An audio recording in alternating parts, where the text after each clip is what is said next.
Good grief! You're utterly incompetent. Sean, my husband, taunted as he splashed beer on me while I was laid up in bed with a high fever. Make sure everything's cleaned up by the time I return, and shake off that fever too.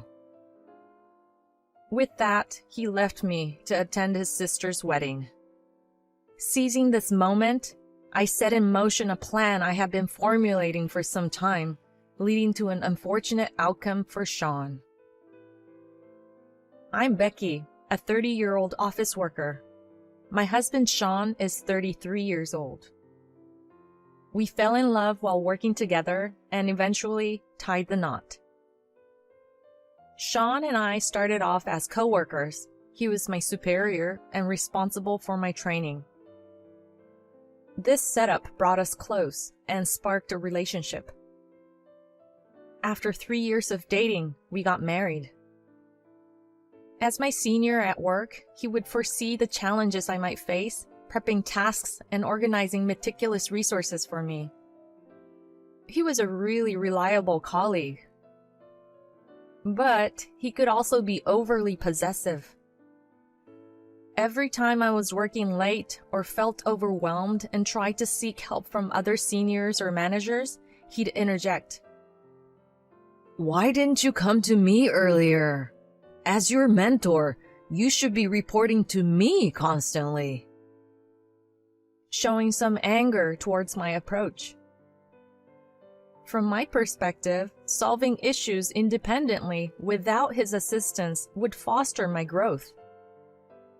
Most importantly, I didn't want to cause him any inconvenience. That was the intent behind my actions. So I retorted. If I keep leaning on you, I'll be helpless when you're busy or not around. Well, you'll learn over time. As a newbie, it's better to rely on me, your mentor. He countered, mostly disregarding my arguments. I thought that was just how things were supposed to be. Initially, I depended on him for every little thing as he suggested, but I started doubting this dynamic and decided to privately discuss it with my manager. My manager expressed, "It seems like you have a closer bond with your mentor compared to other newcomers, and other employees are missing out on understanding you fully." That's what I thought. I'll strive to be more self-reliant. Sean might be overly eager, as this is his first time mentoring. I don't think he's deliberately stunting your growth, so don't let it upset you. Oh, absolutely not. On the contrary, I feel truly sorry for imposing on him unknowingly. Following this conversation, my manager offered to have a chat with Sean regarding my training. I'm not sure if my manager had a word with him, but Sean approached me soon after. Did you speak to the manager? He had a discussion with me about your training. Oh? What did he say? That you should interact a bit more with the rest of the team. Oh, I see. Did you mention something to the manager? Are you not happy with my mentoring methods? His tone seemed accusatory, but naively, I thought he was just being possessive. However, this moment would soon haunt me. With time, I gradually started networking with other colleagues, and my progress was recognized. 2 years into the job, I was transferred to a different department and used this opportunity to step out of Sean's shadow. We started dating officially after he confessed his love for me. Being separated at work expanded my social circle, and our relationship struck a balance. We got married when I was 28 and moved into a property owned by my parents, but not in use. We hadn't lived together before getting married, and once we started sharing a home, Sean's true nature started to show. He was curious about every detail of my life, and whenever I questioned, why the need to know everything? Isn't it pointless to keep tabs on things that don't concern you? He would respond, You're not fully informed, so I want to help whenever possible. However, his behavior felt more like scrutinizing my every move rather than mere curiosity, and I soon felt uneasy under his constant monitoring.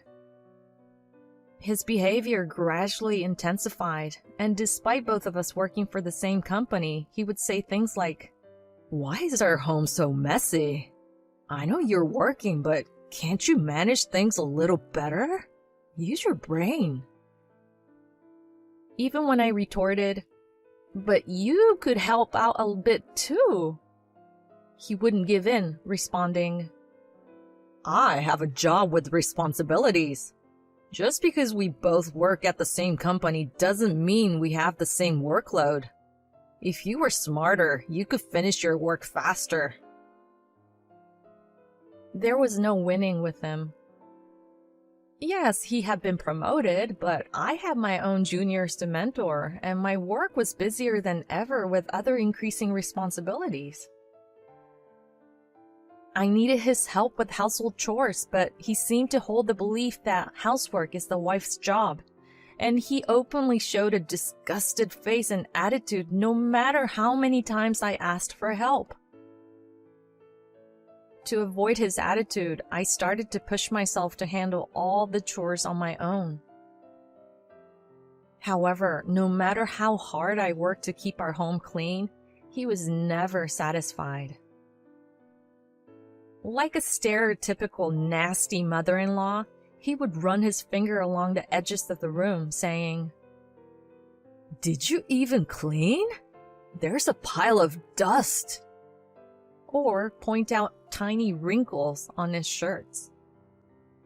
It seemed like he was determined to find fault. "If you're going to be so critical, should we hire a maid? I've told you many times that I cannot keep up with the chores when we're both working. You don't want to help out? You don't want a cleaning service? You can't stand the slightest mess?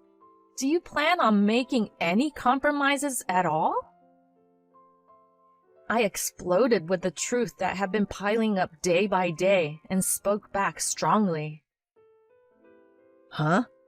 You want to cover your own shortcomings with money? We're not both working so we can waste money like that." You call it wasting money, but if the chores are so behind that it's causing arguments, then hiring a maid is not wasteful, but rather a solution. Despite hearing my reply, he glared at me with an expression that seemed to say that this conversation was going nowhere, and said, "Fine, I'll help out with the chores when I have time," offering some sort of compromise. To me, frankly, I thought it would be reasonable for us to both share the chores equally since we were both employed, but for the moment, I accepted his offer. The following week, my manager pulled me aside, asking, "Becky, do you feel overwhelmed with your workload?" Huh? No, not really. I mean, isn't it about the same as what everyone else is handling? I answered truthfully to the manager's question, after which he started to fill me in. Sean, it seems, had been bragging in his department, saying, "Becky is swamped and exhausted. I want to support her, so I do the housework on my days off to give her a chance to rest." His superior, having heard this, was concerned and decided to verify this with my manager. Sean's superiors, who were aware of his overprotective demeanor when he was my mentor, appeared somewhat taken aback. I felt quite embarrassed by this, and my manager agreed to clear the air with Sean's superiors, saying, "Well, it's a family matter, so I don't really want to say anything, but if it's related to work, it's a different story." In the end, Sean seemed to have received a verbal warning not to overshare personal information with his colleagues. I was stunned by his blatant lie about assuming responsibility for household chores on his days off. "So, you've decided to handle all the housework on your off days?" I asked Sean when he came home. So you went behind my back and talked to the boss about our issues. You're mixing personal matters with work, even getting the boss to caution me. You've lost your senses. Against his argument, I explained that it was he who brought home issues to the company and that I learned of his words when the manager asked me about my workload. Look, you can't even do chores efficiently, and you can't utter a single positive word about your husband in public?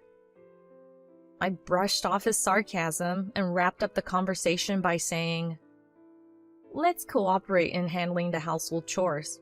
I'll do as much as I can, and if there's anything you're not happy with, you do it." After this incident, his attitude got even worse. Despite his commitment to contribute to household chores, he barely did anything, like occasionally taking out the trash or washing his own dish, offering no substantial help. Even then, he was sloppy about sorting things out and would wash oily and non-oily dishes together, leaving me to rewash the dishes he'd cleaned. If I tried to point this out to him, he would snap back. "I've been taking care of you at work for a long time, and you can't even help me out on things like this? You're really useless. Don't act superior at home just because you got a bit of work responsibility." I could feel my love for him and my happy memories slowly disappearing from my heart. One day, we received the happy news that his sister was getting married. Being a married couple, we were naturally invited to the wedding, and we were set to attend together. The wedding of my sister-in-law was to be held at a location close to their family home, and we planned to take a few days off and stay at their place. However, the clashes with them continued even as I was looking forward to my sister-in-law's wedding, and I had decided in my heart that I would divorce him after the wedding was over. I was aware that he was deeply attached to me, so I had been discreetly gathering evidence to facilitate a smooth divorce. Above all, I was preparing to take a major revenge on him, who continued to belittle me as useless. Then, before we knew it, it was the day before my sister-in-law's wedding, a chilly Saturday. While I was out on the balcony hanging laundry, Sean inexplicably locked the balcony door from inside. "What are you doing?" "You've been getting too sassy lately. Spend a day in reflection so you don't embarrass us in front of my relatives tomorrow." I was astounded at him laughing through the glass. As I had just stepped out to hang the laundry, I was lightly dressed for the temperature and didn't have my phone with me. I knocked on the door and pleaded, "Unlock the door! I'll catch a cold!" many times, but he turned a blind eye to me and even went out. It was around the end of January, and I had to wait for him to come home, shivering in the cold. However, a few hours later, the lady next door noticed me crouching and shivering when she came out on her balcony to taking her laundry. She let me climb over to her balcony with a ladder, though it was a bit dangerous, and I waited for Sean to come home. The lady next door was very worried about me, and when I explained the situation, she even prepared a warm soup for me. After a while, I heard the sound of a car pulling into our driveway and realized that Sean was back. He was quite surprised to see that I had escaped the balcony, but he scowled at me with disgust, saying, "I can't believe you dragged our next-door neighbor into our issues. We're a married couple and our problems should stay between us. Why do you always have to involve outsiders?" I was so disoriented from the cold that I couldn't muster a response to his sarcastic remark, and I just crawled into my bed. The next day, as expected, I had a high fever and wasn't well enough to attend my sister-in-law's wedding. Seeing me like this, he clicked his tongue in annoyance and yelled without any hint of concern, "If you can't even attend my sister's wedding, you're a complete failure as a wife. You're utterly useless. Moreover, he dumped a can of ice-cold beer over my head while I was sleeping, saying, "Clean up this mess by the time I return, and shake off that cold too," before leaving the house. All I could do was reply quietly with a feeble yes to his retreating figure. Once I was certain that the sound of his car had receded, I got up from my bed and began executing my plans a bit earlier than I had anticipated. First, I contacted my attorney, who I had been in touch with, and requested him to dispatch a legal notice to Sean's parents' house, stating my intention to divorce him and seek alimony. I also reached out to my parents about my decision to divorce Sean and asked if I could move in with them for a while. "Have you made arrangements to move?" "No, not yet. I made the decision last night, so I'm gonna start looking for a moving company or real estate agent from today." "There's no need to wait. We'll come pick you up right now." I had previously hinted at my situation to them, and after overhearing the call, my brothers rushed to my house to help. Sean was supposed to stay with his parents for about 5 days, but if he saw the certified letter, there was a chance he would cut his trip short and return earlier. So we quickly packed my belongings and escaped from my home over the next 2 days, returning to my parents' house. The next day, I woke up to find a barrage of missed calls from Sean. Without giving them a second thought, I turned off my phone, caught up on some more sleep, and then got myself to the hospital. After getting some meds and getting my fever under control, I called up the real estate agent and said, "I know it's sooner than we discussed, but I've decided to put the house on the market."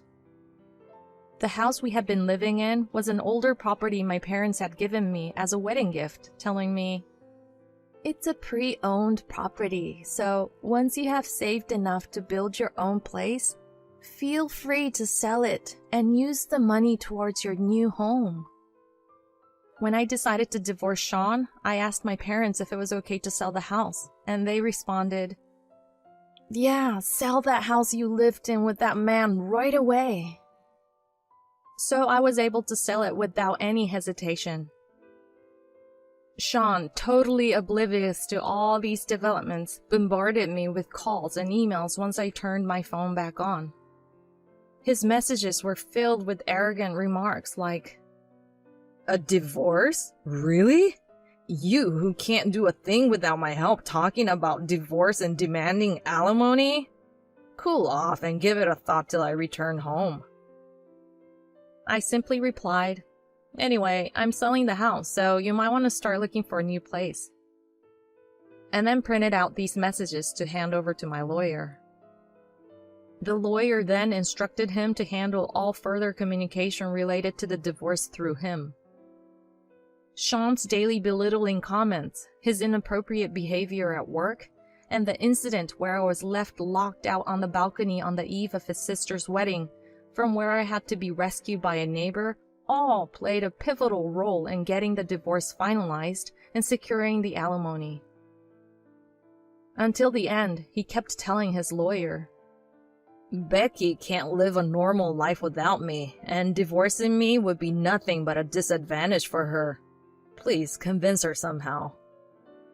So I had the lawyer tell him that I was capable of leading a much better life without him, and that his presence in my life was unnecessary. Later, I shared news of the divorce with my boss at work.